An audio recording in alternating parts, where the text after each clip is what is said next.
Ladies and gentlemen, it's me, Albert NYSEinstein, from the floor of the New York Stock Exchange. Tuesday, January 18th. All I can say, this market is ruthless. Last week we closed out an absolutely brutal week.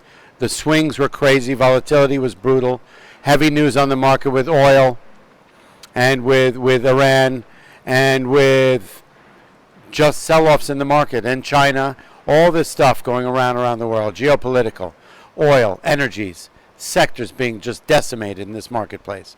And then over the weekend, so we closed out the week really, really low, really weak. And over the weekend, there was anticipation of China coming out with economic growth numbers. And the market sold off some 350 points over the weekend, the futures and the spiders. And as I've said before, that after hours trading and weekend trading, when our market is closed, is basically a bunch of gorillas in pajamas hitting buttons. There's thin liquidity, high volatility, and there's no edge to the trading. People are just hitting buttons until they're filled on their orders, and the swings are crazy. Anyway, China came out with their numbers. Their economic growth was better than anticipated, and we ended up having a rally this morning. Early this morning, our futures implied opening was up 350 points around 8:30 in the morning, an hour before our market opened.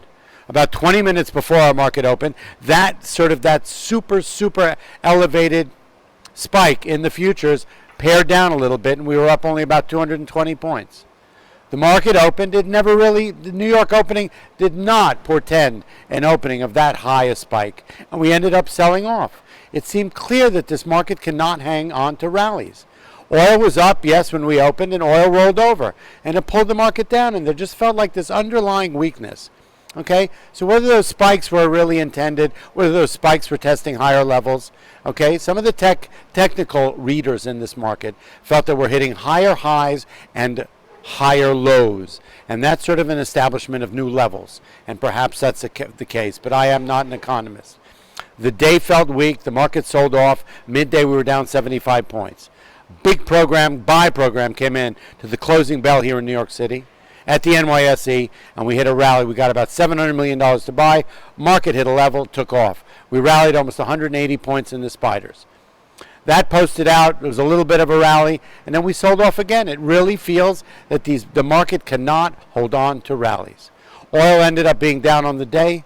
Okay, gold ended up being down on the day, and we left us here with a strange taste in our mouths. I'm not really sure what tomorrow's going to bring. We'll pick it up again tomorrow. This is a market wrap-up. I'm trying to tell you what went on in today's thing. I'm not trying to predict what's going on. We're going to see levels that we've never seen before, volatility and movement in the market. Tomorrow's another day. It's Wednesday. Hump day. I'll see you tomorrow. NYSE Einstein signing off.